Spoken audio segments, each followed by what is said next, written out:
É bem difícil a gente conseguir precisar ali qual que é a origem dele, como foi que ele surgiu, ainda mais que você não tem muitos registros sobre aparições de vampiros durante a Idade Média, por exemplo. No entanto, quando esse personagem chegou no ocidente da Europa, os registros começaram a ficar um pouco mais precisos. Ainda mais pela época. O primeiro registro que a gente tem de um caso de vampirismo dentro da Europa Ocidental data do ano de 1725, coisa que aconteceu ali na região da Áustria, próximo da Hungria. Bom, vamos lá, né? Como é que foi esse registro, como ele apareceu e quais são as consequências disso? Bem, esse registro, na verdade, é um registro médico que foi marcado após o domínio ali da Áustria sobre um vasto território do que hoje é a Sérvia. Então o Sacro Império Romano Germânico, que estava expandindo as suas fronteiras ali na primeira metade do século XVIII, vai chegar a esse território. Eis que, quando a Áustria dominou esse território sérvio, aconteceu um evento bastante pitoresco. Um grupo de moradores da cidade de Kisilova, né, procuraram a autoridade local, que era um superintendente de nome Frombold, né, e falaram para ele: olha, estamos com um problema aqui na região, né? 9 pessoas morreram. Bom, então o que foi isso? Foi um assassinato? Foi uma peste? O que aconteceu? Não, eles morreram por um ataque de vampiro. E a gente sabe quem é o vampiro. O vampiro é um cara chamado Petar Blagojevich, né?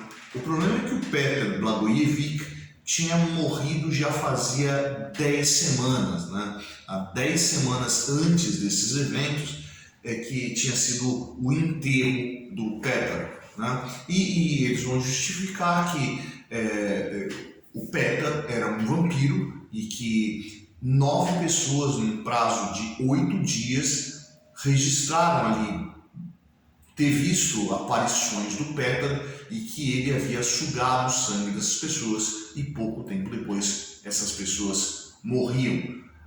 Os camponeses sabiam como se livrar do vampiro do Petar Blagojevich, né? Eles tinham que fazer um procedimento padrão, né, o que se faz com o vampiro, que era a coisa tradicional ali naquela região. Bom, o superintendente, o Frombold, foi acompanhar então o caso, que ele achou muito estranho, mas que, como era uma petição e ele ficou curioso com isso, vamos acompanhar. Foram até o túmulo do Petar, desenterraram, exumaram o corpo e fizeram um procedimento padrão. Estaca no coração e queima o corpo. Isso poderia ter parado por aí, né?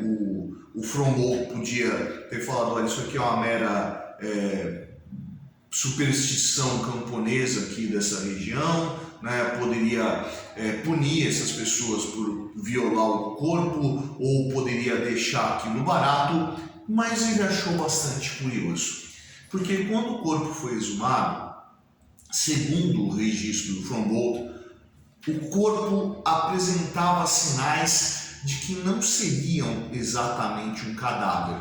Afinal de contas, os membros estavam bem flexíveis, não aparentava nada com o que era um corpo já com rigor mortis. O corpo, inclusive, tinha as faces rosadas, o corpo parecia bastante roliço, né, demonstrando uma aparência saudável, e sangue escorria por sua boca. Pior, quando a estaca foi pregada no seu corpo, sangue jorrou pela boca, pelas narinas, e um tipo de gemido, né, pôde ser ouvido saindo da boca do cadáver. Todo aquele estranhamento fez com que o superintendente Frombold fizesse um relato bastante detalhado do ocorrido e enviasse para a autoridade. As autoridades que foram lendo o caso acharam muito estranhos e isso chegou até o imperador. Quando o imperador tomou ciência disso, ele resolveu que era necessário investigar o caso. Bom, casos de vampirismo não eram incomuns entre esses povos eslavos, então outros casos de vampirismo foram sendo relatados e médicos a cuidado do imperador foram enviados para fiscalizar os eventos, e todos eles traziam ali relatos bastante semelhantes. Corpos bem preservados, membros flexíveis, sangue escorrendo pela boca, faces rosadas, corpo roliço, né? O que demonstrava que aqueles seres não estavam exatamente mortos. Obviamente, os jornais ali vão achar aquilo algo bastante interessante e que poderia vender muitas edições, né?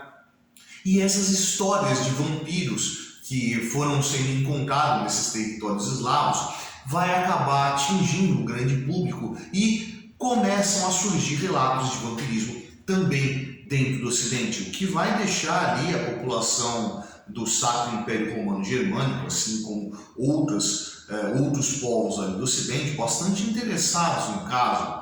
Bom, essa epidemia de vampirismo vai coincidir justamente com o que foi o século das luzes. Então, em pleno século XVIII, em pleno momento do iluminismo, né, essa mitologia chega dentro do Ocidente e, para grande espanto, ao invés de ser rechaçada, ela foi discutida entre teólogos e entre filósofos. Afinal de contas, os relatos eram bastante precisos, né? Ainda mais com pessoas de renome, pessoas reconhecidamente cientes, sãs, né? Pessoas ligadas à ciência que vão dar esses registros. Então, até mesmo Voltaire vai ser um dos que vai discutir sobre isso, de como assim tem vampiros na Europa em pleno século XVIII? O que está acontecendo para a gente ouvir esses relatos? Quem é que está narrando esses relatos? Como isso veio parar, né? Então, essa discussão toda vai acender ali a ideia da possibilidade dessa imagem dos vampiros ser realmente verdade. Bom, mas o que foi que gerou toda essa manifestação, essa epidemia, todos esses contos que vão falar dessas manifestações de vampiros, que inclusive vão influenciar a literatura ali? John Polidori escrevendo Vampiro, né? Carmila, Drácula, entre outros personagens aí que vão se tornar extremamente populares na literatura. Bom, possivelmente o que gerou essa epidemia vampírica foi, na verdade, o desconhecimento de como se dava a putrefação dos corpos. Por exemplo, não se sabia que o rigor mortis era algo temporário, que depois de um tempo o cadáver perdia a chamada rigidez cadavérica e os membros se tornavam flexíveis. Tampouco se sabia o que acontecia durante o processo de putrificação, que os gases da podridão do corpo poderia empurrar o sangue, né, que mesmo coagulado poderia, sob determinadas condições, voltar-se que fazer, ou mesmo que não fosse sangue, mas os órgãos internos se decompondo, se liquefazendo e sendo empurrados do corpo pelos orifícios, como por exemplo boca e narina. E até mesmo que esse gás escapando do corpo, né, vibrasse ali as pregas vocais e fizesse com que o corpo soltasse algum tipo de gemido, algum tipo de grito, ainda mais quando o peito era perfurado por uma estaca, causando uma forte pressão dentro do tórax, expulsando esses gases pela garganta. Pois é, então percebe que vai ter um misto de temor místico sobre essa figura do vampiro, uma dedicação científica a poder analisar de onde esses vampiros vieram e mesmo um fetiche em cima dessa monstruosidade que vai passar a apavorar as pessoas que vão ler essas notícias de jornal. A somatória desses três elementos ali vai tornar tudo muito mais ativo, tudo muito mais quente e vai ajudar a diluir, né, os preconceitos para você falar sobre vampiro, vampirismo e tudo mais. E aí, você curtiu a aula de hoje? Se você curtiu a aula de hoje, você vai lá embaixo não curtir. Se você não curtiu, você vai lá embaixo não curtir. Essa é a Prancheta do Suetônio, eu sou o professor Fábio e você, meu amigo, você deveria estar estudando.